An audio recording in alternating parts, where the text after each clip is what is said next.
Welcome, everybody, to yet another episode of Writers and Fighters, a podcast. I'm your host, AJ Ortega, and each and every week on the podcast, I interview somebody who writes or somebody who fights. This is episode 18, and I talked to Matt Mendez. Matt Mendez is a writer from El Paso, Texas, currently residing in Tucson, Arizona now.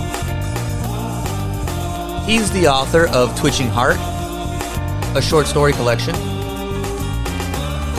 He's also the author of Barely Missing Everything, a young adult novel.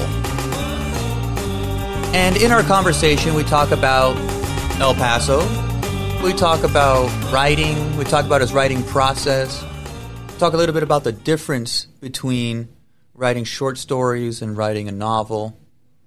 And then we wrap up with talking about his new projects and his interest in the sport of boxing. But before we get to that interview, just a quick little UFC 261 recap. There was a big UFC event on over the weekend. 3 championships were on the line. If you go on to the Writers and Fighters Instagram, you could see my picks. And if you see there, I got, in the main card, I got 4 out of 5 correct in my predictions. The one I did not predict correctly was Zhang Weili versus Rose Namajunas. I thought the champion Zhang Weili was going to retain. She did not, however. She did not. And that was, again, to me, I think, the upset of the night in terms of those championship fights. It was a women's strawweight fight, and Zhang Weili was just in the fight of the year last year with Joanna Jędrzejczyk, and it was a really brutal fight. And this time around, she got head kicked by Rose Namajunas, Thug Rose Namajunas, and was knocked out with that head kick in the first round.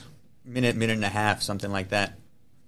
And so I didn't doubt that Rose had the ability to do this. She's a former champion. You know, the only reason she lost her championship was because she got dumped on her head by Jessica Andrade, who was also on the card, and I'll get to that in a moment. So that was an upset for me. But I think it's going to be good. I think Zhang Weili is still, deep in the division, and there's just more combinations of interesting fights to make. So that was cool. And again, that was the co-main. So rewinding back earlier in the card, Anthony Smith fought Jimmy Crute. I believe he is a Australian. And Anthony Smith landed this low kick on Crute's left leg, right behind the knee, right, that nerve that, again, got Conor McGregor, and we've seen a handful of these others where your foot doesn't respond anymore. They can't put weight on it. It's nerve damage. And so he's stumbling around, his leg won't support him, and in between rounds, after the first round, when he came out, the doc wanted him to walk forward. He said, "Are you okay? Can you continue?" He said, "Yeah, I'm fine." And when he asked him to walk forward, he kind of walked sideways and couldn't. And so that was that, and the doctor stopped it. I don't disagree. It might have been, more dangerous, worse damage to the leg could have happened. Speaking of damage to the leg, 15-20 seconds into the middleweight fight between Uriah Hall, very exciting fighter, and Chris Weidman, former middleweight champion that dethroned Anderson Silva. The second fight with Silva ended with Silva breaking his leg. And that's exactly how Chris Weidman lost on Saturday. It was the first strike of the fight. I think it was the only strike of the fight, 15, 17 seconds in. Low kick, and his leg just snapped. And it's a horrific injury. Again, one of the worst I've seen, because his leg breaks, compound fracture, both bones on the lower part, below the knee, and then he takes a step backwards and steps on the broken bone. It's horrific. It's really bad. So that was a rough one to watch. And Chris Weidman, again, All-American wrestler, great, tremendous athlete, but that's going to be a long time, and I don't know if he'll ever be the same. So that was a sad one. It was just heartbreaking. Uriah Hall was just a true winner there, and wishing Chris Weidman the best, and not and being very respectful is what I'm trying to say. And so that was a good thing to see, the sportsmanship there. Then there was the Valentina Shevchenko fight with Jessica Andrade. Valentina Shevchenko, clear favorite. Again, one of the most dominant strikers. But she surprises us by having really good wrestling, really good grappling, being really good on the ground, which is Jessica Andrade's thing because she's a Brazilian Jiu-Jitsu fighter. And so it was interesting to see Valentina dominate on the ground and won in the second round by getting Jessica Andrade locked in a crucifix position and raining down elbows, one that cracked her open pretty good. And once she saw blood, it was over. Then it was the Rose and Zhang Weili fight, which I already covered. And then the main was Kamaru Usman and Jorge Masvidal. And it was an interesting fight. And I favored Kamaru Usman here. I just think he's too good. I don't know if he's beatable as of now. And so he won by knockout, second round, a minute in. And it was a great highlight reel. It was an overhand right cross, I should say. Drilled him, and the video is really impressive because all the sweat flies off of Jorge Masvidal's face and this mist, and he's out like a light. And he was, respectful afterwards and gave him the credit. He said, yeah, he got me. And so I liked that. I thought that was good. Kamaru Usman's going to fight Colby Covington, and I hope he destroys him. Otherwise, we have to listen to him. Hope he breaks his jaw again so he can't talk. In any case, there's some interesting matchups following the results of UFC 261. All right, y'all. I'm not going to dwell on the fight stuff too much because I want to get to the writing stuff today. So this is my interview with Matt Mendez, writer that I admire from my hometown and one of El Paso's own, Matt Mendez. Enjoy. I'm sitting here with the Cabron Más Chingón, Matt Mendez, El Paso's own, by way of Tucson these days. Is that correct? That is correct. So tell us a little bit about yourself, man. Tell the audience, who are you and why are you on this podcast? Well, I'm probably more cabron than chingón, but I'll let that go.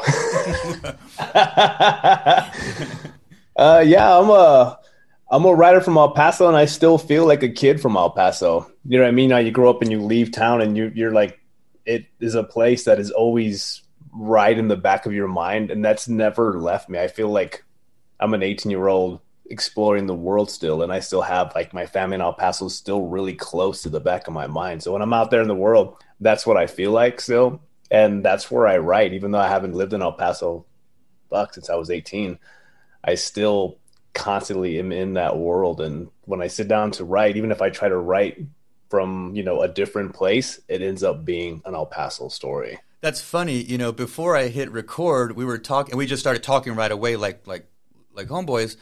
And I think part of it's because you're El Paso, way you communicate. But that idea there about writing about a place, like no matter what you're writing, you're still writing about that one specific place. Renee Perez, again, a mutual friend of ours, and writer also, episode 2, shout out. He said something similar to me because he'd seen some of my stories and taken place in different places in Texas. And he told me one time over a beer, I think, and he says, "Aren't they all El Paso?" And I'm like, well, yeah, you're right. Like they are. Like he kind of was able to see through that and be like, these are all coming from the same place. This is all the same world. And so you carry that El Paso, you carry that world, that experience, that very specific place, very unique place with you day in, day out, and it comes through in your writing real clearly, man. And so you said you were in El Paso up until 18? Yeah. Okay, so you're born and raised? Yep. Okay. And so you left for school, for your education, I bet. No, I did, but I had to take a circuitous route through the Air Force. Ah, there you go. The military, of course. Yeah, your military experience. There's nobody about to pay for my college. I was one of those high school students, like who's just a normal kid, you know what I mean? I wasn't in any clubs, really. I was in the basketball team, but I couldn't keep my grades up, so I was on the team and I would be playing because, if you didn't pass, you couldn't play back in the 90s. Sure. Eligibility, right? You got to be right. passing. So I'd be on the team, then I'd be ineligible, then I'd have to, ride the bench and, be in street clothes while the games were going on because I just couldn't keep my grades up because I was too busy, just messing around, being a just a C plus kid. Yeah. And, they don't hand out scholarships to those kids. And, we don't have the kind of socioeconomic backgrounds where your parents were like, that's fine. You can find yourself in high school, then we'll pay for your college. So that wasn't going to be a thing either. So I ended up joining the Air Force. That's where we end up in that kind of that weird space where it's like, I imagine you're coming from like working class background, but like, it's like, oh, we ain't starving, but it's like we don't got money either. Like, and so certainly we don't have college funds. And so that's where it's like I saw other people, they just got to pick the school they wanted to go to. And I'm like, shit, that's a thing. And so we're scrambling. And for a moment, for me, it was the Navy. They come to the school to recruit and fucking they're just trying to grab a bunch of fucking Chicano kids to throw, put in uniform. And I was like, oh, I guess I'll do it. And I couldn't because I messed up ankle from birth and stuff. And I was like, I'll pass whatever. Like I found out later you could get like medical waivers and stuff like that. Right. I was like, I can run whatever you want me to run. It won't look pretty, but it'll happen. But it ended up not, and we ended up going a different route and drowning myself in student loans. Those kinds of things, happen to us. Right. And so you go to the Air Force, and where are you stationed, or where do you go to do boot camp and stuff? So I did boot camp in San Antonio, Texas, and then I went to like a tech school afterwards, which is in Wichita Falls, Texas, it's a weird town. It's not a place you'd want to get stationed at, and luckily I wasn't there for too long. And then, lucky for me, I got stationed at Holloman over there in Alamogordo, New Mexico. So I was pretty close to home, which was home, good. Yeah. No, yeah, that's right up that corridor going, straight up north from El Paso, and what's that, 3 hours straight shot, basically? I was closer than that. I think it was probably like an hour and 40 minutes, almost like 2 hours. Less than 2 hours, yeah. So I always thought that was cool that we had this El Paso connection, but from different times. Because I was coming up, late 90s in high school. High school graduate in 01. And so what part of town did you grow up in, and when were you, like those formative like high school years that I kind of see in some of your writing? Yeah, so I graduated in 95 from Austin High School, which is right there in the middle of Central El Paso. Central. Yep, and that's basically where everything I write takes place, like in a 2-mile radius of that school and where I grew up. And so one of the stories I read that we'll get to in a moment, El Terrible, that one, weirdly, I pictured the Austin High School area when you're describing that scenario and this world in that short story, because it was just seemed very reminiscent. I had a girlfriend that lived in that part of town, like a block or two away from that school, and so I knew the area, knew the scenery, even though I didn't grow up there. I grew up on the east side. But I was like, this feels like Central El Paso. Like, if you wrote a West Side Story El Paso, I would be able to feel that too, right? There you go. And so I like that we have an El Paso connection. I've always thought that was cool and always resonated with your writing. What are your first memories of reading and writing? Where you said you were a C+ student in high school, but were you reading and writing? Like, how were you in English class, maybe? I was good in English class, but I didn't realize that English class was for me. So I would read the books they would assign, maybe. You know what I mean? And then just kind of blow off school. I was a really bad student, and I didn't read a lot of books because, I didn't see myself in any of those books. They were all dead white dudes, and like, well, what do those fools got to do with me? You know what I mean? Which is a whole lot of nothing. It wasn't until I got to college that I started reading and writing for real. I was in an undergrad creative writing class, and the professor brought in some Sandra, and that was the first time I'd ever seen myself in a book. You know what I mean? I'm identifying with this young Chicana in Chicago. And you know what I mean? I'm like, oh, I'm that girl. I'm that little girl. Yeah, it's the closest thing we got at this point. Yeah. Yeah. By the time I went to college, I had done 4 years active duty. I had deployed a whole bunch of times. I was working full time with the Air Guard as a mechanic. And I'm reading these stories and I'm identifying with this little girl in Chicago. I'm like, yes, I didn't know these kind of things existed. And then I just kind of started researching and going down the rabbit hole and finding books of, Chicano writers. And I know we have a mutual friend in Dagoberto Gil, whose books I found, and his books really just spoke to me. It's like, yes, that's exactly what I want to do. And then I started chasing that. No, that's great. I think, those moments where, again, you have this conception of what literature is. English class, the white guys, I can't believe they make fucking kids read Romeo and Juliet junior year still or whatever it is. I know. I'm like, and so me, like, I didn't read for English class either. I was reading, my dad had interesting books at home, or I'd grab books at the library, but if they assigned it for class, I didn't really care. And it was, you didn't have to read them. You could just fake it through the book report and get a 75 and it's tight. Who cares? Yep. It's awesome. Game the system, And then, around college, I started reading Black writers and Native American actually first. Absolutely. And that I was like, these are very close to like my world. This is the closest thing I got. A lot of working class stories, a lot of poverty class stories and things like this, and people that had jobs. And I was like, oh, I want to do a version of that, but like for us. Then I found out like us already existed for a few decades, right, in a real way, right? Right. We got a bunch of people, even just specifically regionally there, and tell me about that first creative writing class. So I had taken that. So I wanted to be a filmmaker when I was younger. Because I've always loved stories, and I've always loved telling stories and telling jokes. So that's just, and that you growing up, your family's always telling jokes and telling these really elaborate stories. And they're, you picture them in your mind. You're like, oh, you're right there in the moment with a really good storyteller. For sure. So I've always loved, narrative and stories, and you just feel connected to people when they share stories with your life. So I was going to high school right when like Robert Rodriguez and Quentin Tarantino were coming out with a lot of their popular movies. You know what I mean? So I saw Mariachi, then I saw Desperado, and I looked at Rodriguez and thought, well, if he can do it, I can do that too. Now, how the hell do I do that? And I had no idea, but I knew he went to a film school in Texas. So I was like, oh, I guess I got to go to film school then. Right. That's really the reason I joined the Air Force, was because I really didn't have an interest in college. But when I found out you could be a filmmaker and you can go to film school and that's how you learn to do it, and I was like, oh, well, fuck that. I'm going to do that then. So that was kind of the train that I was on for between 18 all the way till, 24, 25, when I ended up taking a creative writing class because they told me you need a minor if you're going to be a media arts major. I was here in Arizona already. We're going to the U of A. And they said, you need a minor. So I was like, well, I'll take writing so it can help me with screenwriting, because I thought the two things would correlate. Sure. And so I did that, and then just started reading and writing short stories in class and getting a little bit of recognition in those classes. And like my professor would be like, hey, you're pretty good at this. And then when it came time to graduate, she asked me if I thought about doing an MFA, and I had no idea what an MFA was. And I was like, why would I keep going to school? She's like, no, just give you time to practice your writing. I'm like, all right, cool. But I had no idea about the politics or how an MFA, I had no idea what MFA in quotes is until I got there. And then I was like, oh, crap. I am not prepared for this. That's so funny, dude. Yeah, a lot of similar stuff here between you and I. Even the Robert Rodriguez thing, man. I was big time into film, worked at the video store, watched every movie every weekend, would go grab the old weird movies and stuff like this. And that's what I like to watch, what I like to talk about. And again, not just as entertainment. I was like, I like something, the technical aspect of it, but I didn't have the language or the know-how or the education yet. I was like, I like movies, but I don't know how, and so I had that kind of experience.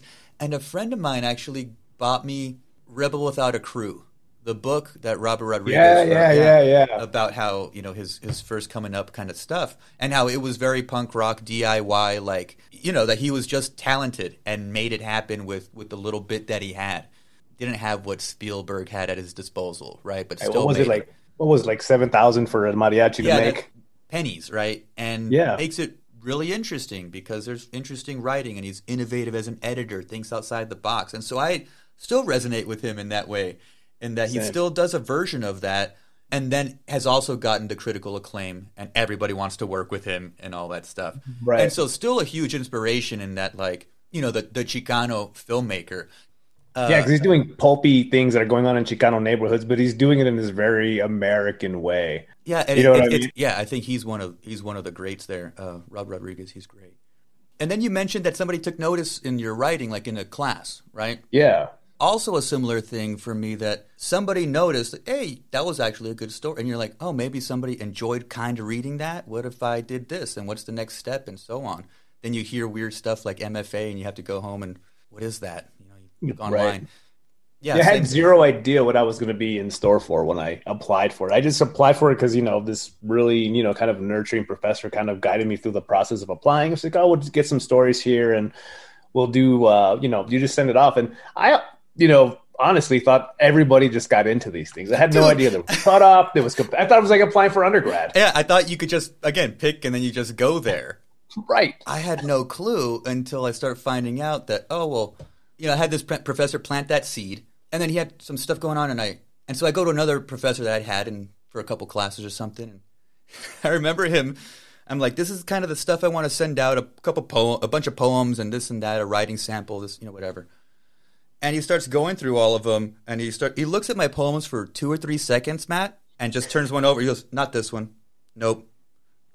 Definitely not this one. No. And I'm like, fuck, Brutal. dude. And I'm like, what the fuck is happening right now? Like, y'all are the ones that told me I'm good. Like, what the fuck? And then come to find out, I think I applied to 6 or 7 places and got into 2. Which is apparently pretty good. Apparently that's pretty good. Right. About normal, I think, the numbers wise. But I didn't know. I thought I could just pick and I'm going to go there.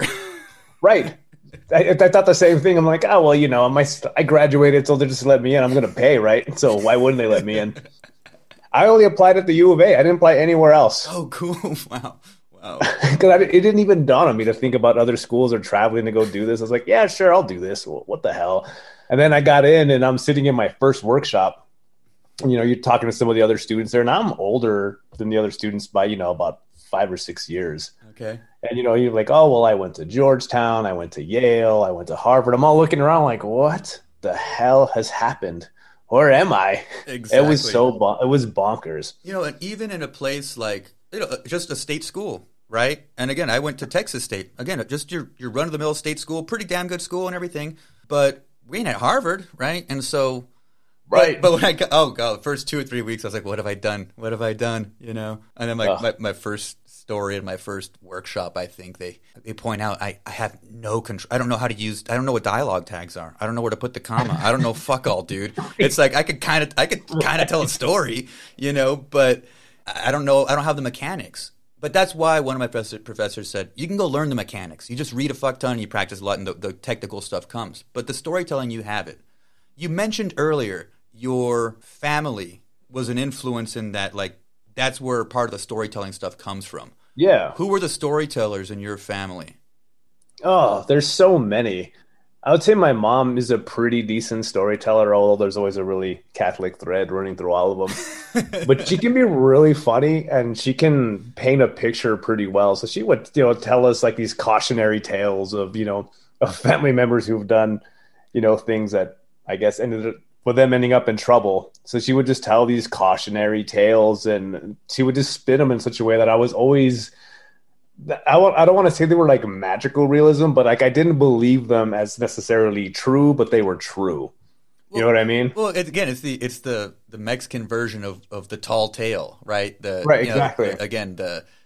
We have that, but it's like you don't ever question it, you don't ever challenge it because it gets to the truth of the story. Right. Yeah, right. So we had this neighbor she was this poor woman who was widowed, and she was a hard charger. She's always partying. So my mom would, she didn't want us walking over there because she was, she was a real hot mess. So she would tell us that this lady was a bruja and that she had all these different things going on around her house. We were little, but like to this day, me and my brother still laugh about it because, we just we couldn't separate ourselves from this idea that our neighborhood there was just this bruja practicing Santeria. And, we'd walk out there and we'd see she had like a nicho out in front, and we'd see like, we'd hit him, we're like, oh, what is she doing with that? And we would try to get into her house because my mom would just create these elaborate stories of why we shouldn't go over there. You know what I mean? And what would happen to us if we went over there and we're messing around with her. Even that, and then like, again, relaying stories from like, family members. Oh, tu primo, whoever did this and that. So don't do that because this will happen to you. That's all. Aren't these all? And you said that Catholic thing. Aren't these all just like parables, like that come from? Mm-hmm. Aren't these all like parables that come from fundamental truths and stuff in our lives, and we create the stories around them to reinforce certain cultural ideals and stuff. I know that's what my parents did. Oh, absolutely. And they were just, going back and thinking on them and going and revisiting with my mom. I talked to her. She would, she kind of pulls the veil back a little bit, and you're like, yeah, well, you know what I mean? She kind of gives you more of the real behind the story, and you can see how she was working as a storyteller to, create a story for whoever the audience was. So as we got older, the stories would change a little bit now that we're adults.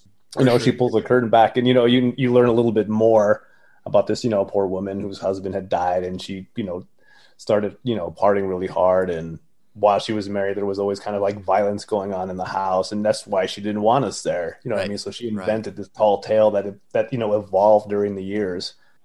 Yeah. I love the storytellers that, again, can really like capture your again, young, impressionable childhood imagination, but then like we're still talking about them now, and we're getting up there in age, right? And Right, we're still exactly. talking about them.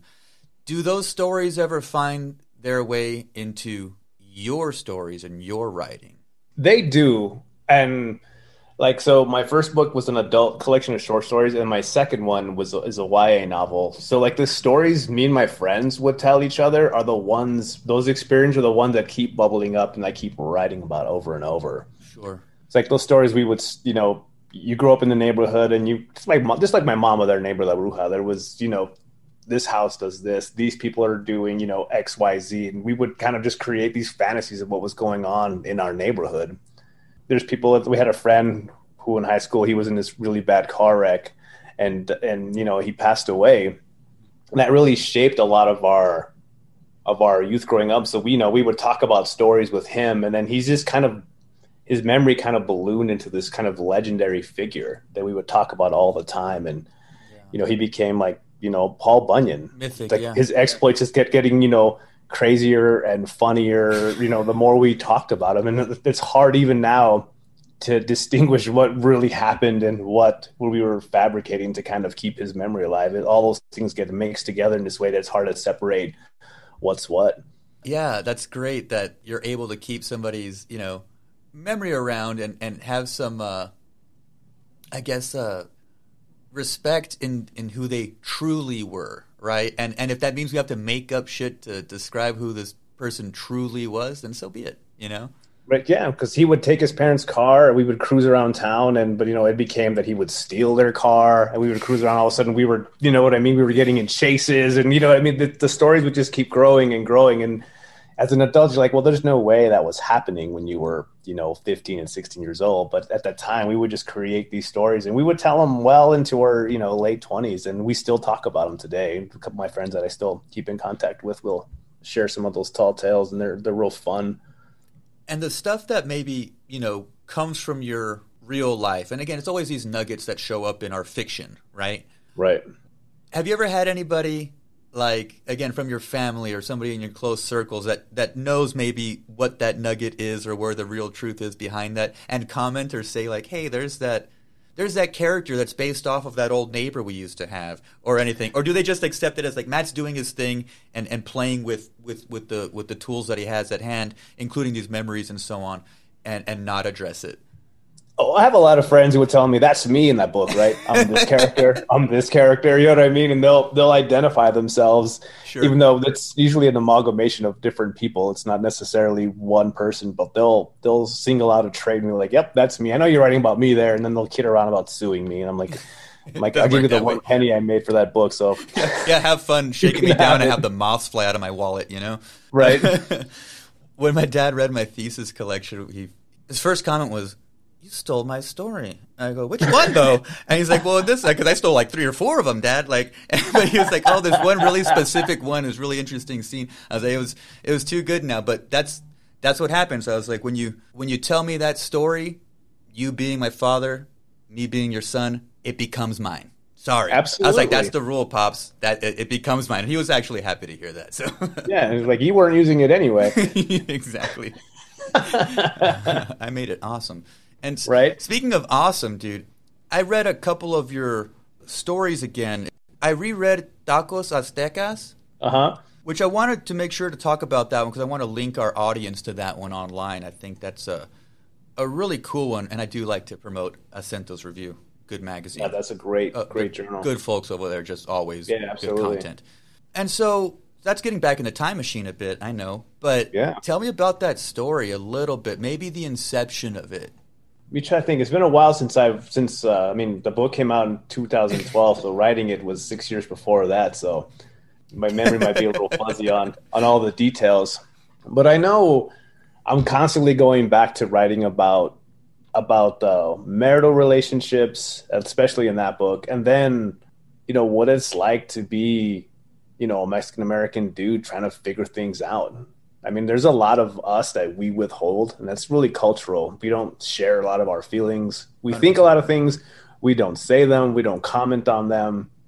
I think shame affects us quite a bit where we feel embarrassed or shameful. So we don't say anything or express ourselves in ways. So I wanted to write characters that have that internal struggle going on, Yeah. and that they're trying to be, I don't want to say hard, but they're trying to be stoic and steady and reliable, because that's how you make it. If you're reliable and you're steady, your family survives. If you become a mess, then everything gets derailed. But I Yeah. wanted to write characters that have that pressure on them, and then they get to a point where they break, and then things get messy for them, hard or intense. And to me, that story is about a father who has a son who he wants to have a shot at life, and then can't get over his son being a different person, being gay, and what that would mean for him and his mom, or the father and his mom wanting him to be something else so he survives. And it has nothing to do with not loving him, but not wanting him to have hardship. And then they, create hardship. Yeah, that's again the way it unfolds too. Of all the ways you could do it, I think you do it really well in the way it unfolds, and we kind of take our time going back and forth from the present, and without tripping me up or being jarring in that way, and really does hit on that very real thing that, again, specifically Mexican and Chicanos, even men, and that stoicism that comes with how we're raised and the cultural values that are just all around us. I think you did a really good job of getting that across. Another thing I want to say that was fucking great. I'm gonna have to start teaching this story because it's so good. That the beginning has so much tension, like at the very start, like your first. I'm big on my creative writing students. You got to have conflict or you don't have a story, right? Right. The first line is, Israel drove to the church where he planned to tell Christina everything, but he needed roses. We have a story there, right? Oftentimes we lead up to and we're trying to turn it, then finally the conflict happens a little bit. You got to have it in sentence one, because I'm an editor and I'm still reading, right? Right. And so that's a really good one, because immediately he has to tell Christina something. And so therein lies the conflict. But he needs roses, so that gives us a present action to explore. And that's where he goes to buy. And I get to see the world. And I see the taco truck. And I see the roses and the man selling them outside the van and all these kinds of things. And right there, we're in El Paso and we got a story. Solid. Right. Solid. It's asking you a question. You know what I mean? Like, why does he need roses? Why do they have to be roses? Why does he need them? He's got something to say and he needs flowers. Oh, this guy's fucked up. Yes. He did something. He did something that he is ashamed of, sorry for. What is it? It's built in there that he's apologizing without saying he's going to apologize. And it's slick, dude. Real slick. And so it starts off really well and in this way that I need that answer told. And that's the promise that you set up, and so you answer it by the end of the story. Right. And I love it. Again, just so fundamentally sound. It's cool to see. That theme of exploring ideas of masculinity, that may be specifically on the border even, Right, yeah. Have you ever seen this movie? This is random, since we're talking movies. It just came to me. It's a movie called La Mission. It has Benjamin Bratt. You know what? I may have. Is it a California movie? Yeah, it's a Cali movie, and it's like lowrider stuff and everything like that. And Benjamin Bratt's the father figure, and his son, he looks like the little Cholillo kid, and he's gay, and he has like a white boyfriend or something, and he finds out, and that's the first. Fascinating movie. Interestingly enough, my old man recommended that one to me, and my dad was old school Mexicano, right. Say inappropriate stuff and whatnot. Yeah, you're like, and he's like, you got to watch this movie. It's fucking good. And I watched it, and then we talked afterwards. And it was really, and my dad had to be like, in his 60s to admit that, like, oh, well, if that was like you or your brother and you guys were gay or something, like, and you guys came out, like, it wouldn't be that big of a deal. You'd still be my son. And it was like, he was having a serious conversation with me to just reveal that, like, to get it out, knowing that he had been taught the other way, Right, yeah, exactly. And kind of like coming to that realization because of a movie, not just because of a movie, because of a number of things. It was really interesting, and that's a huge theme that I'm so glad is only, I think, barely getting explored in the past 20, 30 years in a really upfront mainstream kind of way. Oh, I agree. In our culture, yeah. Oh, I absolutely agree. And I think like the movies are a big part. Stories are a big part because they make you feel things. You can understand things intellectually. You understand that homophobia is bad.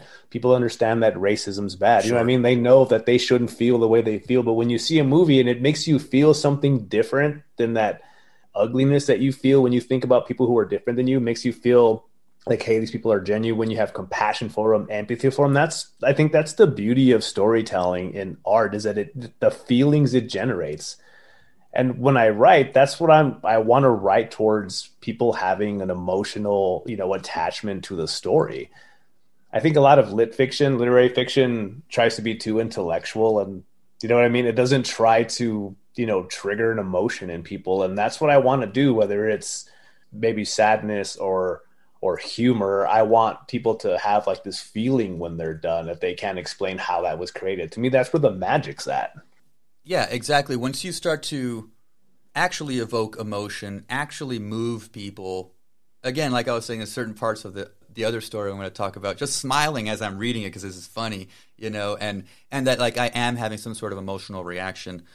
And just like in the story of Tacos Aztecas, in the scene where the father, it's the moment where he's trying to make his son man up, and he calls him a disparaging word for a gay man in Spanish, and the line says, Israel remembered Artemio's face. His look hurt, but not surprised. Like, again, just that cutting kind of thing that the father can do to the son, but that the kid expected it. Right. Because in that moment, the dad becomes the typical thing that his kid was expecting all the time. The harsh world that he was trying to prepare his son for, he realizes he's a part of that world. Yeah, he's He's part the of fueling harshness. that. Yeah. Yep, he's the harshness too. And since he's his father and is somebody who loves him, it makes it even more, more. He destroys his son more than the world possibly could, and he realizes it right there. Yeah, and he's punishing himself throughout the story for it and stuff. Yeah, And yeah, it's brutal, dude. It's really cool. it's a brutal story. I love it. Yeah, I've had people say, "Are all your stories have to be sad and fucked up?" Well, don't they? Yeah, That's my right? answer. I'm saying, don't they?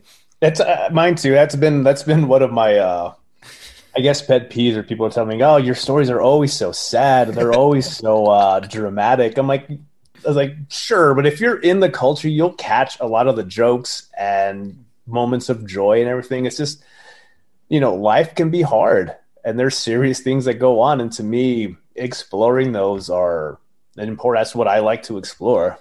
Yeah, I'm the same way. I think it's the most interesting thing to try to contextualize because again, once we're in again, I think that what sadness or melancholia is that's a Mexican thing. I mean, again, speaking of the Pedro Infante movies, again, the melodrama, that's super Mexican.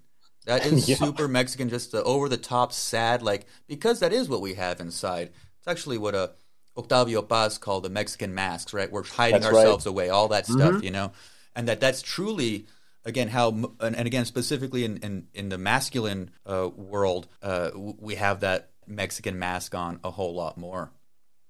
Speaking of that and the toughness of like the Mexican, you wrote a story in your short story collection that has to do with boxing training, which I think is super appropriate for this podcast. Yeah, El yeah, yeah, Terrible, yeah. It El is. Terrible. Very cool story. Again, another father-son story. Again, a family story, but we're Right. zeroed in on the father-son relationship there. What about that story? Tell me a little bit about maybe the themes you're trying to explore there. Are they similar or distinctly different? Well, I think the themes are similar, but like the father son relationship, where it's still the same kind of themes that from Tacos Aztecas, as far as how sons and fathers relate to each other, and how one ends up in tragedy, and that same approach doesn't always end in tragedy. That there's a value in hard work, in the blue collar aesthetic, and in learning to do what you have to do to survive, and to, you know what I mean, and to be tough. I mean, being tough isn't a negative. It can hurt you if you try to isolate yourself and become too hard and don't use your full range of emotions.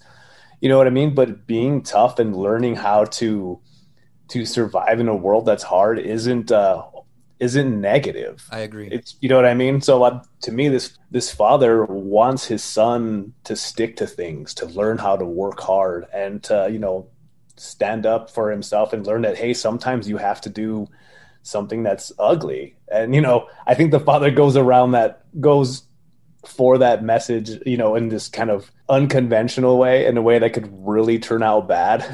Well, it's a very story way, which is why I roll with it. But it's like, again, there's versions of this one, but again, it's even alluded to in there where he says his old man was reminding him of the viejito from Rocky or something, right? And that it is that kind of that, okay, well, we're going to toughen you up for this fight and stuff, and it does have this very cinematic quality to it. This story, it does, I do like that. I love that type of storytelling, and stories with action. I just like to read. And so the boxing training in this story is really cool. And the epigraph, is it called the epigraph at the beginning? At the beginning of this, it's the dialogue from the father and son. And it says, this is the father speaking to the son. What I want is for you to understand that you don't get to pick your fights. Get used to them finding you. That's what this is. Life. And the son says, for who? And the dad says, for Mexicans. And again, that this, like, because you're a Mexican living in the USA, you have to learn how to defend yourself. Like, that's what I took. That's what I took from the story on a literal level. I was like, is it deeper than? No, I think that's just on a literal level. I think that's what this is about. That's absolutely what it's about, because maybe we'll come to a place where that won't be true, but it's true now, where you have to be, there's going to be things that are thrown at you because of who you are. And I know you live in Utah now. That has to be something you deal with every day. I could not. I'll have to tell you off the air about my work situation. Okay, I'll have to tell you off the air the battles and fights there. I mean, I'm in fucking round 16, homeboy. But yeah, there you go. But yeah, and just you're right. I'm in Utah, and it even more so. I've never been more aware of my Mexicanness until I moved to Mormonville, bro. So that's what happens. And I think, me being active duty in the Air Force and being entrenched in a culture that's, not El Paso, it's not the frontera, you know what I mean, where everybody's Mexican and it's different. When you're surrounded by people who think they know what your experience is and they think they know who you are and have no idea, you are going to, not. So in El Terrible, it's a physical boxing match. It's a physical fight, but you're going to have these battles, and they're not physical all the time, but you have to learn to stand up for yourself, to be able to, communicate well and, move in a system that's not built for you or designed for you. And you have to find your place and say, I belong and I'm here. Especially, you teach at a university, those places weren't made for us, you know what I mean, with us in mind. Sure. But in order to establish yourself and say, this is what I'm going to do here, you have to fight. It's not a literal fist fight, but you're there every day grinding and making space for yourself. Yeah, and the son in the story, Martin, he is trying to fit in everywhere, right? He's like, I tried this sport and it doesn't, until his father kind of coaches him.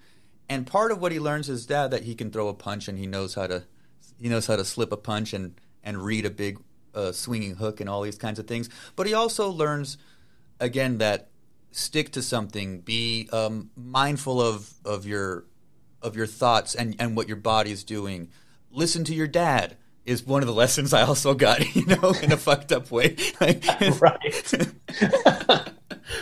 Yeah, and so, yeah, just a really cool way to explore that father-son thing, and then also that he's preparing him for all the other quote-unquote fights. Like you said, there's the physical one, but it's that analog for many other fights he's going to have. Right. Yeah, I love it. And that it involves all your body and mind. I mean, where you put your feet, how you have your balance, how you're going to throw a punch, how do you take a punch. And so I have a story with boxing in it, 2 stories with boxing in it, and 2 with like wrestling in it, and making action like flow on the page for people that aren't into that stuff. Like, I had to reread the sections of the training in yours to see if I was just like, oh, I'm just accepting this because I'm a boxing fan and I know what he's talking about. But the precision of really, like, the big one was how boxing operates on an opposite axis, right? If I want to move left, then that means you push right? And those kinds of little things. That's such a real boxing training thing that I think people that aren't aware of how the body moves in that world can understand, like, oh shit, it's not just swinging your arms. Like, oh, it's not just being a tough guy and throwing a punch. No, hell no. Again, the sweet science. The whole thing is, it's counterintuitive. Just like the idea of standing in front of somebody and trading punches them, by choice is counterintuitive. Who does that? Who does that? Yeah, right. Yeah, it's a science, and it's counterintuitive on why you would do that in the first place, and then how you do it has that same, kind of rationale. And so the collection as a whole. So we mentioned a couple of little stories. I'll let everybody poke around in your book and get the whole story. But the story collection as a whole, how did you maybe pick which stories are going in here? Were you really trying to keep it tight thematically, or were you trying to keep it tight just place and region wise, like with the El Paso stuff, or was it a combination thereof?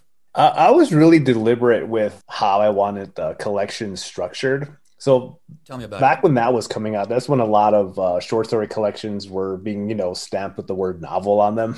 Of course, yeah. It was kind of a thing, especially back then in the early aughts. That was kind of what, you would write a collection of short stories, but since short stories didn't sell, they would say, "Oh, this is a novel," but they weren't really novels. To me, I wanted to write a short story collection where the stories were linked and there was like a universe there, but I wanted all the stories to be individual stories, because to me that meant, because to me it reflected the world we live in, where you have these shared experiences in this close place, but these people who are in their own little universes, like in a lot of neighborhoods now, are isolated, and they don't know that their neighbor next to them has this big thing going on. Because we're all so absorbed with what's happening in our lives, and I'm not saying that's good or bad, but sometimes our lives could become consuming in what's going on with them.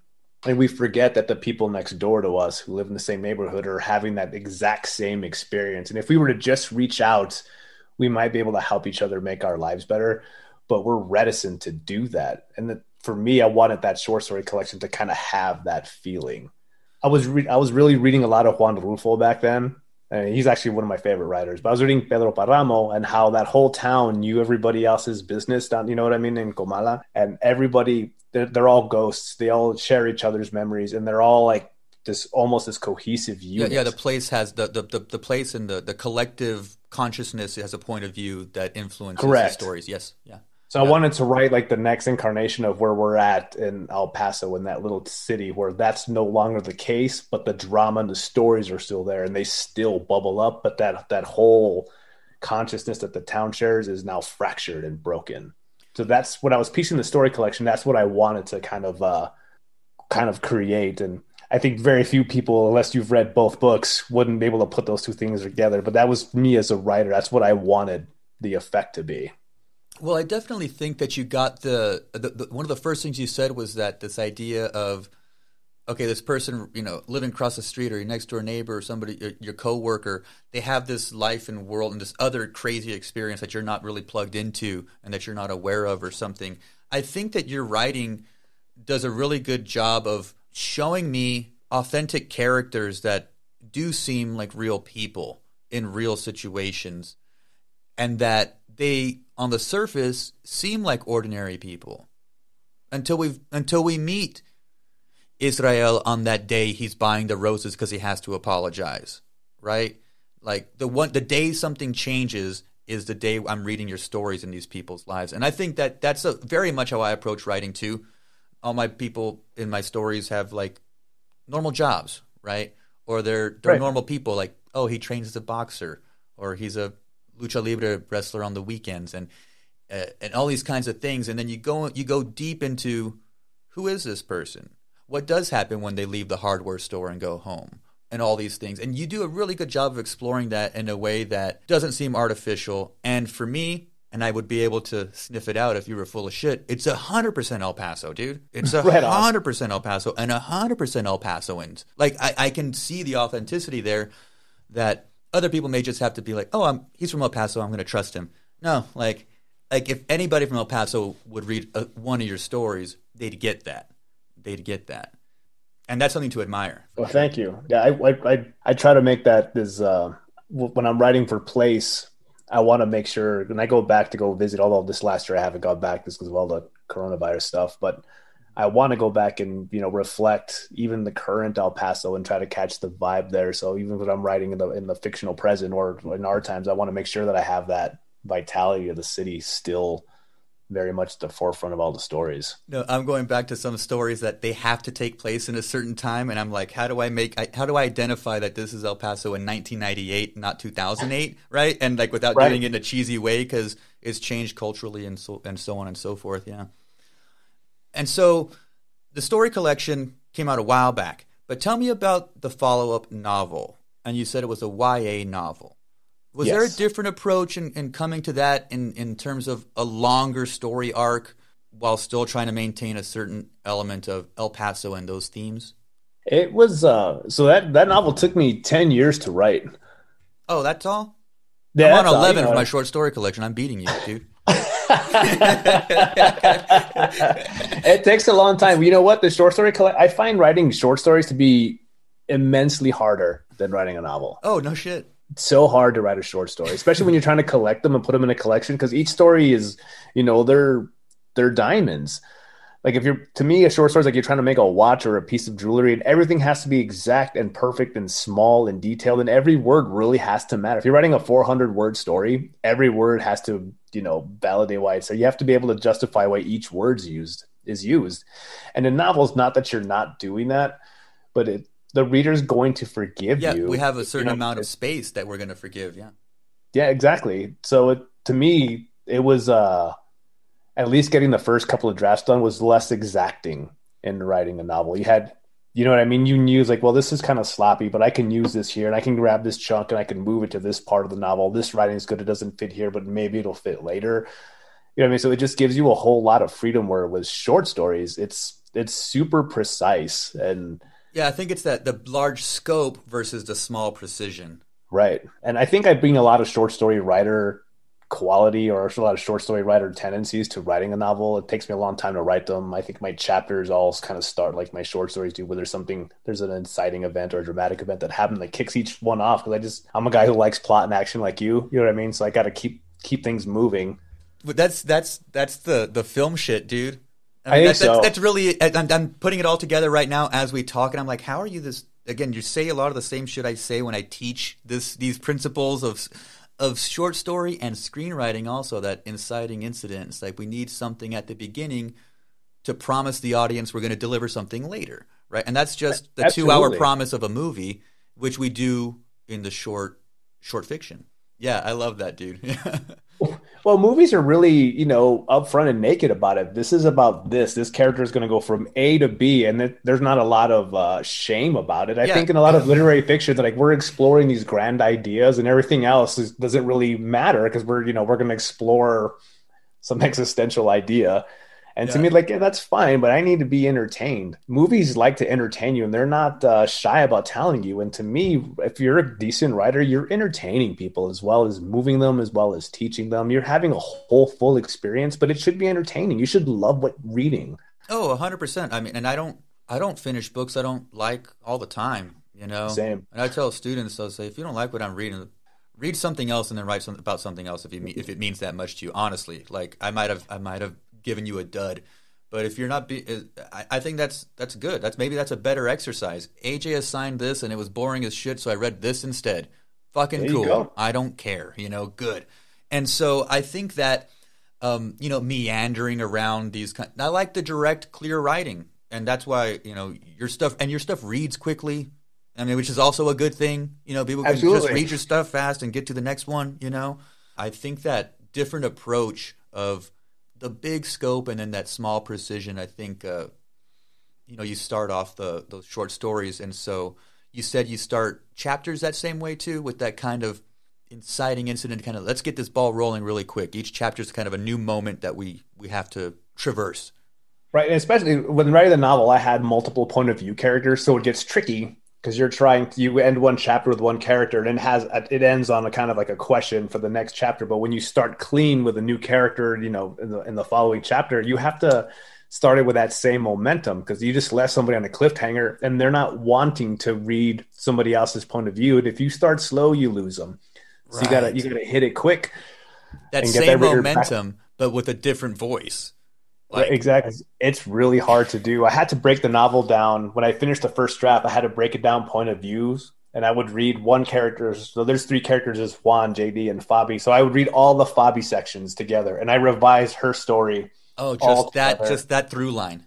Yep. So all the voice was solid, all the details were fine, all the arcs of the stories all moved together, and then I put her aside, and then I grabbed JD and I did the same thing, and then I grabbed Juan, I did the same thing, and then I put them all back together to see how it read, and it was there's I had to fix the clunky spots and work on it, but that just becomes technical versus story creating. The Yeah, story that's just was massaging the language. Yeah. right there. You go. Yeah. That's really, really interesting to hear how you came up with that novel with, again, multiple points of view and running through the independent narratives by themselves and then putting them all together as the book. Yeah, that's really, really fascinating. I'm just thinking about novel writing in the future. What do you use to compose on? Do you just like a Microsoft Word kind of guy? Because a big project where you move shit around, I know people use all sorts of interesting new programs, Scrivener, Evernote, things like this. What do you use for like a novel project? I'm a Scrivener guy. Okay. Yeah, because you get to write where it really helps is with timelines, because you know what I mean. What happens first, and it keeps when you're 50,000 words deep, your timeline gets kind of screwy. So you're able to write notes for yourself on these little note cards, and you can be like, all right, this A, B, and C happens in this chapter, and then the next one, A, B, and C happens here. So you're able to keep them in line. So you know what I mean, like, oh, I move chapters around, and now things don't make sense. And what's the total time for the story? Because barely missing everything is only like 2 weeks. The story takes place in 2 weeks. Okay. So I had to be really careful on which day things are happening. That precise, yeah. Yeah, right. You can't just generically say last spring and it's just whatever. Right. It has to be a little bit more precise for that kind of a story. That's super cool. So Scrivener is what you use to compose on. Right. Do you write freehand by any chance? Like I wish I did, but I don't. Not anymore. I think when I wrote the short story collection, some stuff was, me writing longhand, but it was more of a romantic idea than any way that I really compose. Yeah, I get people's inclination to do that. Sometimes I'll print stuff and like to mark it up. I like to do that. But Same. Lots of times the first drafts are happening right on the computer. Notes are all text or voice notes in the phone. And it's just interesting. I mean, I still again romanticize the writer with the notebook shit, but it's just like I don't know. It's just funny. I'm just always curious. Some people are like, I got my notebook in my back pocket unless I get a cool story that comes to me at the bar, all that stuff. Yeah, no, believe me, I know people who write longhand, and I'm not trying to disparage them, but to me, it just feels overly romantic. Like I have Scrivener on my phone. So I'll pull it out and I'll tap things on notes on my phone, and then it links up with my laptop and I'm good. Mm-hmm. It's one of those things I do believe that there is a different thing that your brain is doing when you're writing longhand. Just like I feel different when I read on my iPad or read a book, like a physical book. Right. There's a little bit of difference and stuff like that. But the composing. Well, it definitely causes you to slow down. I think that's the big thing, that there's a little bit more precision, and we can't just just copy paste this paragraph and move it to the end right. And all this shit. So I have a voice, like that voice to text where the computer will read your words. So I use that all the time to see how language sounds. Because when you read out loud, you can really tell where your writing's clunky and how it doesn't flow. Yeah. So I use that as I'm composing. Especially if I have like a lot of dialogue, I'm like, this dialogue that's a big block of dialogue. I want to hear how it sounds. So I'll just put it on there. And it sounds like Siri reading, Spanish and bad words to you. That's a lot of my writing.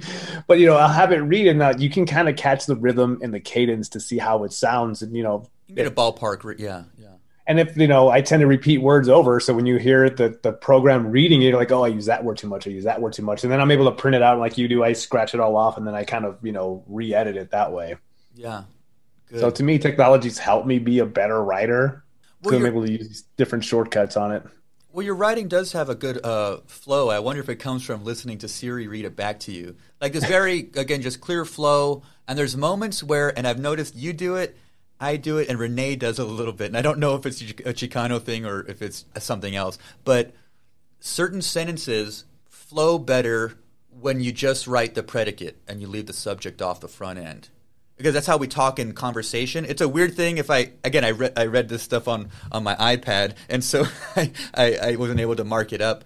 But if I had if I had a hard copy, I would have marked those moments where the language becomes economized in a way that is more efficient and clearer, even if it's an incomplete sentence, right? That there's no subject on the front end because that's how we talk sometimes because that subject's implied. Little things like that, whereas some people like to get too technical and be like, okay, well, I'm going to write this sentence correctly, quote unquote.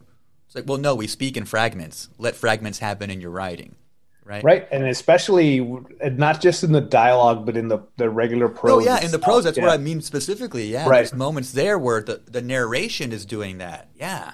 Yeah, I noticed that maybe it's a Chicano thing, is Dagoberto does that in his writing a lot as well, where you'll have these little pieces of sentence there, and it's not a complete sentence, and sometimes it'll just be 2 words put together or 3, and you're if you're using Word, it's just nothing but red and green all over your screen. Yeah, you got to turn off the grammar check because it'll just flag it all day. But if you go and you read it out loud, then it sounds like vernacular. It sounds like people talking. It sounds how we really communicate. Yeah, and that's what you're doing when you're writing, is you're communicating. So I mean, to me, following grammar rules doesn't make a whole lot of sense if the point is to communicate and evoke feeling. That's what you want to do. 100%, I agree. And so we talked a little bit about your approach to writing, a little bit about, the tech that you use to compose. This might be a weird question, but it's logical to me. It makes sense in my head. So you work in the Air Force. You alluded to being a mechanic there, and then you went on to continue to wrench on airplanes for that's the gig, right? That's right. That's the job. Is there any connection between wrenching and writing? Absolutely. Tell me, sir. I would not be the kind of writer I am without being a mechanic. Fuck yeah. Without being, being able to work, be /electrician /mechanic. Because to me, fixing something that's broken and being able to work on something that, that costs hundreds of thousands of dollars that they're trusting you to fix, you don't ever feel like you have writer block, you have bad writing days, but you don't feel like you can't do it because you've done other things with your hands, with your brain, with your body. So it's like, I can do this because I've done other things. I know how things work. I know how to put things together. So I'm going to be able to put this story together. Just right now, it's broken, and I have to troubleshoot and figure out what it is. It makes you less precious. I think a lot of writers can be a little precious with the process, and they talk about it in these kind of conceptual ways. But I'm a nuts and bolts mechanic when it comes to writing. So to me, I have a story. I have to tell it. It has to move quick, has to be fast, has to be precise. And to me, being a maintainer helps me do that, especially when I'm editing, because this doesn't work. And I'm pretty mechanical when it comes to revision. If something doesn't work, I'm not precious about it. I don't think, well, I'm going to have to cut these strips off and keep the pretty words and remember that I wrote this. I'm like, that doesn't work, gone. This doesn't work, gone. And I'm able to dump all that stuff because, when you're fixing something, if you try to fix a piece of machinery and it doesn't work, you don't blame the machinery. I think, well, I really turned that wrench well here. I want to remember that moment. You're trying to fix the thing. I deserve this car to run again, or this airplane to fly again, right? Right. I'm very much the same way. I say exactly what you said. The reason I'm even a halfway decent writer is because I know how to wrench on a motorcycle, figure out if your fuel pump's not working, pull out the motor of a Volkswagen and put it back in. Pull out the motor, build it up from a long block. Those kinds of things I can do. And again, that's not easy either. It's fucking difficult and weird. But there's a logic involved, and there's a logic involved in writing. Fiction writing is, I think John Dufresne said, fiction writing is different than reality because fiction has to make sense. Right? And I'm like, fuck, that's good. And so there's a logic in the way stories go, right? We open up this way, so we have to have that resolution at the end. And so the story, the book is made out of chapters. The chapters are made out of paragraphs. The paragraphs are made out of sentences and words and characters. And so I was like, that's what an engine is, right? When people say oh, my engine crapped out in my car, and we need a new one. I was like, or you need that one new part, right? You need that one new chapter maybe, right? And even then, that engine is made out of just a bunch of pieces, There's just bolts, nuts and bolts, and a whole bunch of shit that goes together. If it went together, it can come apart. And that's what people don't understand about the mechanic world, which is why people pay a ton of money for you to fix shit. And then that's why that's why not everybody can approach writing and do it well. You know, that there's that certain amount of troubleshooting and putting all the puzzle pieces together. I think both can be really intimidating if you haven't studied it. So, like people who want to write but they don't read, then they're not going to be great writers. You know what I mean? There's a difference, like people who drive their cars and have zero idea how they work. They have zero idea how their house produces light. You know what I mean? Of things. Yeah, I feel like I could rewire anything and get it to work. You know what I mean? But I understand how that works because I've had years and years of training and the ability to troubleshoot. And it's the same with writing. And I think I had that instinct even as a high schooler when I wanted to go to film school to make movies, because I knew that you have to learn the craft. Somebody needs to show you. It doesn't have to be a school, but somebody who knows how to do it. Somebody has to teach you how to do it. I mean, everybody who works in their cars, people didn't go to, certified mechanic schools, but some shade tree mechanic took them aside, said, "This is how this works, kid." And you get to learn on your own beater car, your own motorcycle. Then you decide, well, I'm going to get a project car now, and I'm going to, figure out how to do this, but I'm going to take the time to learn how to do it. And writing's not any different. It's not magic. You know what I mean? There's no alchemy to it. Yeah. You're figuring out how stories work by reading stories, loving stories, and figuring out how do I do this? And then you just, put, like you said, 1 word, 2 words, 3 word sentence. You know what I mean? And then you make a paragraph and you just keep going. Yeah, exactly. That intimidating thing that, again, you see a badass car frame off restoration. Like, how did anybody ever do that? That is so much work and energy, and it's amazing. Again, you see a novel. I'm like, how did somebody put that together? And it's like, well, they put in the work. They got the practice. Maybe they asked some advice from people who have been doing it longer than them, right? Maybe they went to school. Maybe they didn't. But they were educated in some fashion that this is what you need to do to make these things happen. I remember showing an old roommate of mine, like, alternator crapped out. Do that with your eyes closed, right? And so the alternator craps out. Let's get a new alternator and get a new belt. And I'm like, you're going to do everything. I'm going to coach you through it. Hour and a half later, we were done. And I was like, and he's like, that's it? I'm like, dude, that's literally it. There's a couple of bolts and a belt, and now we're good. He's like, they were going to charge me this much money for that. And I go, well, now you know how to fix one thing on your car. And I was like, that's plenty. I was like, that's huge for some people. That's huge for some people. But it was like he couldn't wrap his head around that it was just a simple process that wasn't foreign, that just some secret people somewhere had the secret knowledge about. And it's like, no, that's not the way it goes. It's everybody has this knowledge. You get the service manual, Right, exactly. It was even, I've had washing machines and dryers just break, and instead of calling someone, I'm like, well, I figured I know how to put things together. I mean, pretty much it's in the other room, and I have it stripped down. I have the whole thing apart, and I'm on the internet ordering parts after I check for voltage here and there. Like, you know what I mean? Then I put it back together and it works. Oh, yeah. I've never even worked on washing machines. I was like, I can fix that. Hell yeah. I fix washing machines, dryers, stoves, refrigerators. Like, I'm not calling anyone. Just kind of Google some codes and change some parts, and you're off and running. Yeah, I thought I needed a new stove one time, and fucking figured out how to test the igniter's not working. And I was like, oh, that's a $20 part online. It took me 30 minutes. Awesome. And so, yeah.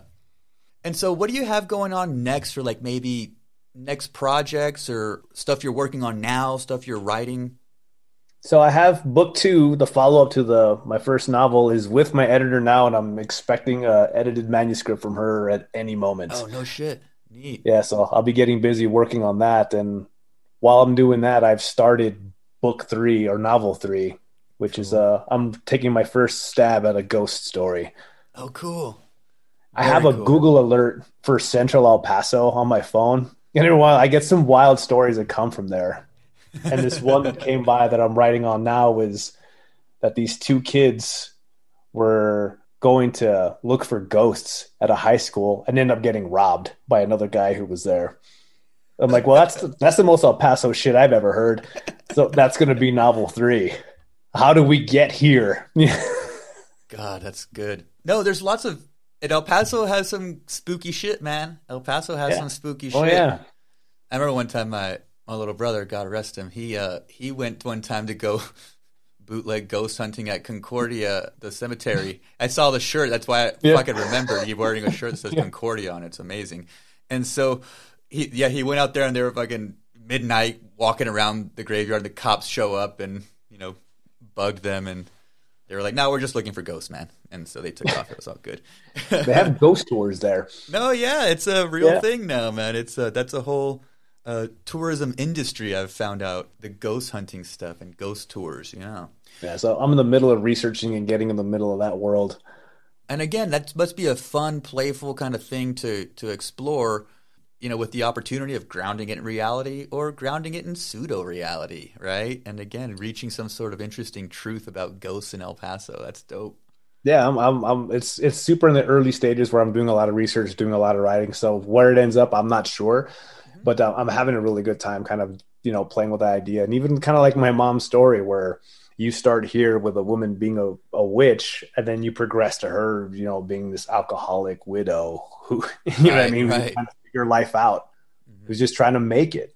Wow. So to me, I think I always am in that world where I'm trying to, show the person how they are, then how they got there. How did this woman, who my mom called the bruja, how do we show her full scope of life?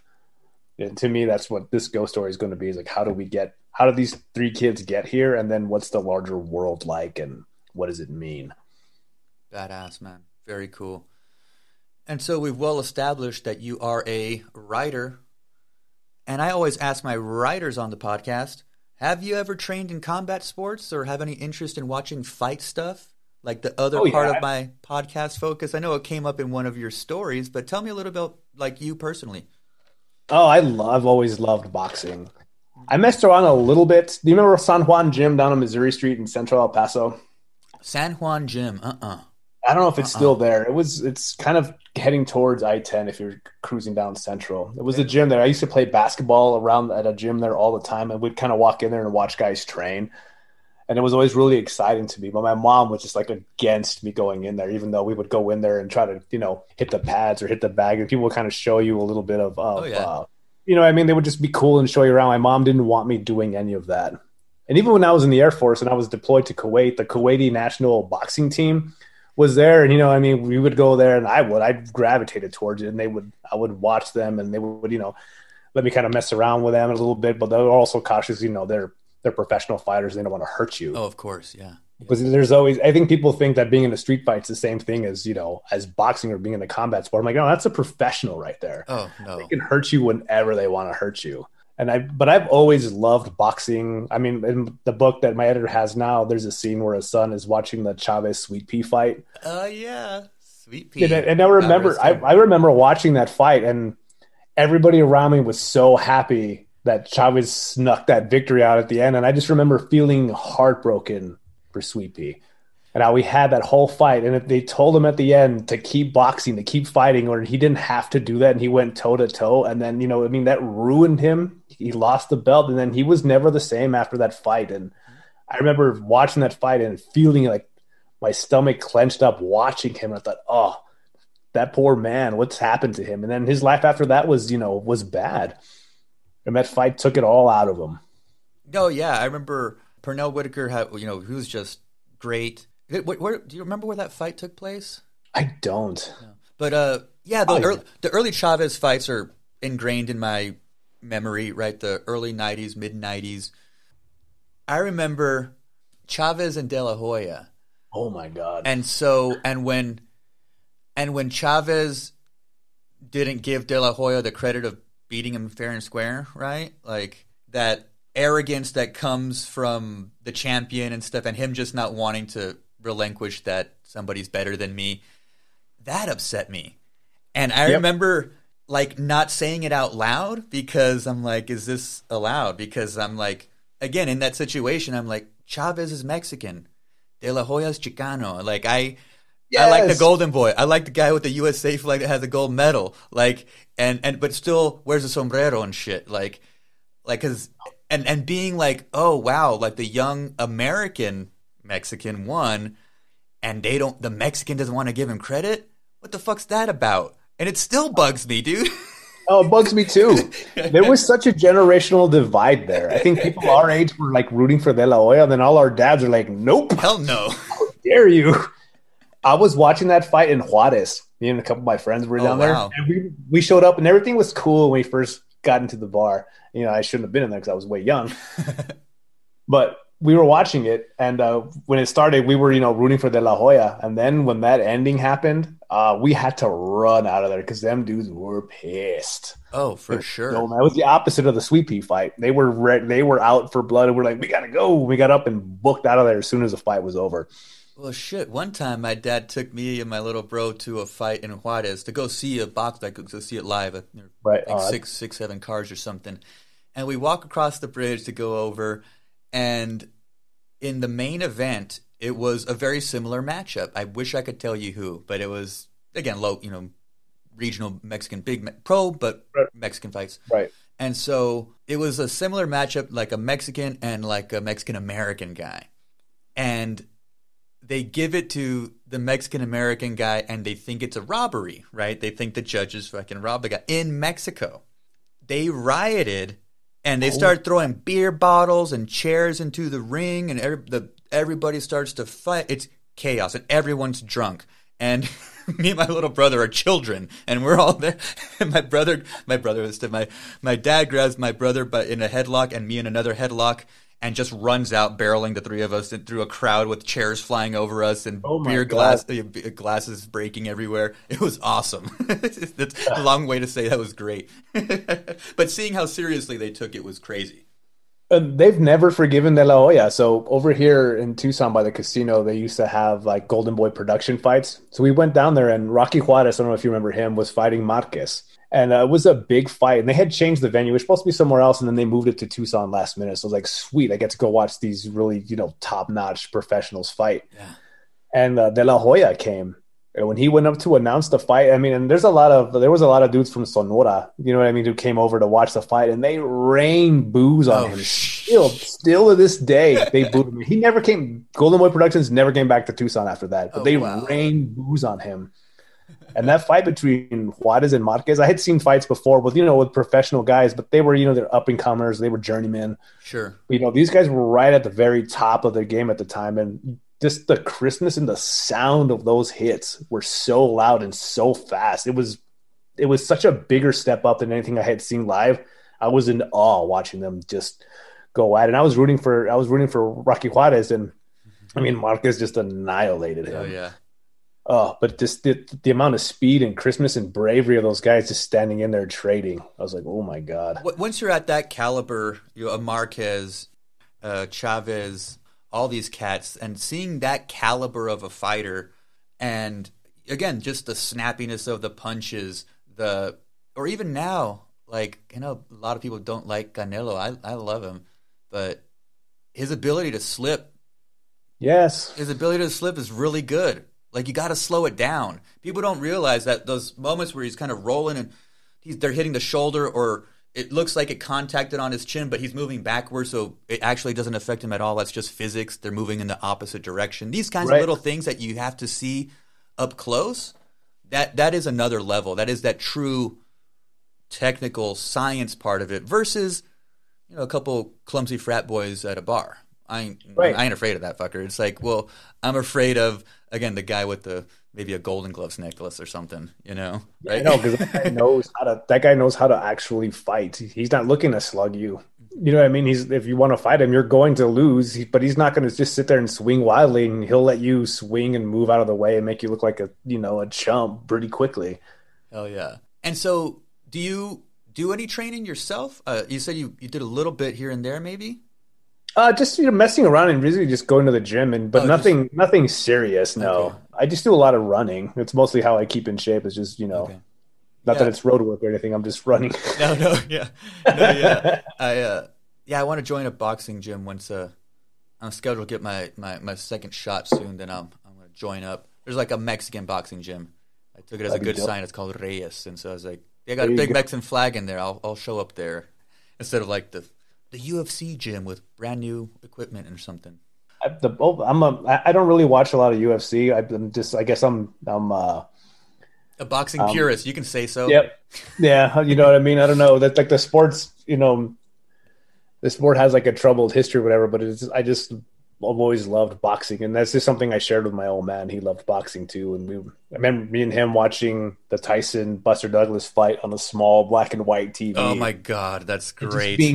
Just being stunned by the outcome of that fight. Like reality had quit existing that day. Everything stopped. Yeah. So crazy. Again, still the biggest upset in combat sports history. The Buster Douglas knockout of Mike Tyson. It was so stunning. Everything just felt different after that. I was like, we were just sitting there huddled watching it, little black and white TV, picking up the fight from Juarez. You know what I mean? The rabbit ears, it was all kind of shaking. We just sat there, both of us, our heads, probably a couple of feet apart watching this fight. Oh, that's so good, man. That's awesome. No, yeah, I'm a big fan of boxing. Grew up on it. I watch both boxing and MMA now.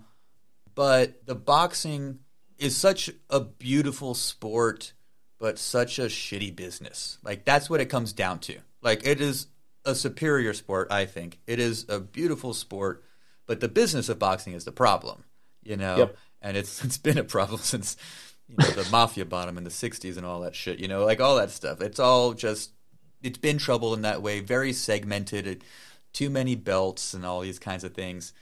But again, I love to watch it. I love to watch it. And live boxing I miss.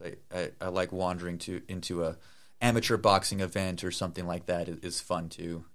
But even just like thinking about writing and boxing, like for my career, I mean, you're a writer and a boxer. There's a lot of similarities. You're by yourself trying to get work in an industry that's chaotic and, not necessarily merit based. Like to me, I figured as long as if I kept writing and was working on it, I would have a puncher's chance at making it. You know what I mean? Right. But it wouldn't be fair. I couldn't leave it to the judges to quantify my work and like, this is, actually better than somebody else's work. This should get published. Right. It doesn't work that way. You know Right. what I mean? A lot of it is connections and, happenstance and kismet. And, there's a lot of barriers, especially against brown people writing. They don't publish a lot of us. Yeah. So it's just, it's hard. And I figured, well, if I keep working at it, I'll have a puncher's chance at getting these stories published and read. No, it's a really good analogy. Yeah, having a puncher's chance at people reading your stuff. Yeah, that's right. all it is. It's like, yeah, I'm still in the fight. I mean, that's I was burnt out on like the writing stuff and really did other things and focused on my academic side of my career and that kind of stuff. And yeah, a certain amount of being jaded and all that kind of stuff is very real and very emotionally draining and will fuck you up for a good while. But that like, hell no, I'm still in the fight. I'm still still swinging. And so that's why I'm still plugging away at it, man. And I invited you on because I admire you as a writer. Also, just that I think it's cool we have this very easy way we can talk and you're from El Paso and these kinds of things. Right. But that as a writer, as somebody who comes from the same world as me, who is doing it and is knocking fuckers out, like, I love that. Like, again, like you and Renee, I just look up to and I'm like, God damn, I can't wait to see these guys hit more of these books out of the park, And so I'll even tell you, I remember one time my old man, before he passed away, maybe a year or two before he passed away, I went to go visit them in El Paso. And he goes, oh, look, I saved this for you. And it was a newspaper clipping. And I forget, Matt, if it was either a book review that you wrote in the El Paso Times or somebody wrote a book review of your book in the El Paso Times. But he was like, hey, like, I thought you wanted to, like, read this and that. And I think it was a book review that you wrote. Did you write a book review? Pretty cool. Have you written a book review for them before, a handful maybe? Oh, I was writing book reviews for them until the page went away. Okay, so it was one of them. It was one of the book reviews you wrote. I forget for who. But, and my dad was like, oh, you should read this. I go, oh, well, I'm acquainted with Matt, and he's a really good writer. I was like, yeah, I'm going to buy this book. I forgot whose it was. But I was like, but Matt's a good dude, and he's from here, and he's cool. And I was like, and he wrenches on airplanes. He's like, oh, cool, and this and that. And so I have your book digitally. Your book, Twitching Heart, is still over at my mom's house. My dad bought it before I did. Oh, right on. So I say that not to sell myself out because, you know me, I love you. But like that my old man was like, oh, yeah, I read this book review, and he got the book. Yeah. It's such a shame that page is gone. Yeah, I used to like to read those, man. I used to like to. They didn't even archive any of the old reviews. Are you They're not serious? online anymore. You can't find them. Nope. Oh no. Yeah, no, it's sad. It was such a treasure trove of the Chicano literature because I mean, Ramon would write them. I would write them. I know Sergio Troncoso wrote a whole bunch of them. Uh-huh. There was just a steady stream of people. You know, Rigoberto would Yeah. write a whole bunch of Uh-huh. them. You know what I Uh-huh. mean? So there was just like this a steady page of chronicling our literature for the last. You know what I mean? No, for several years. For for several several years. years, And and again, it just in that moment, that time, that compact kind of time where there was a lot of that stuff going on, your stuff kind of floated to the surface there in my household weirdly. maybe because we're the same age. I don't know. Maybe, maybe. Yeah.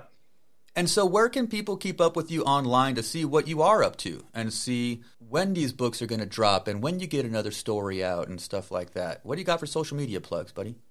I got an Instagram and a Twitter page that I neglect but I also have a website where I keep semi-updated.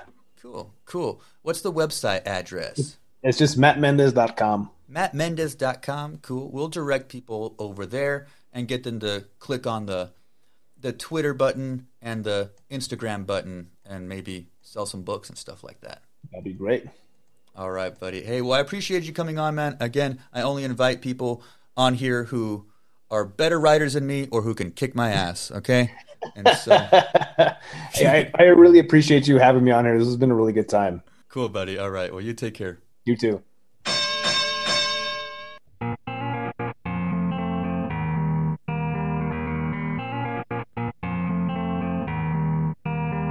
All right, y'all. Thanks for listening to that interview with Matt Mendez, writer from El Paso, Texas, residing in Tucson, Arizona now.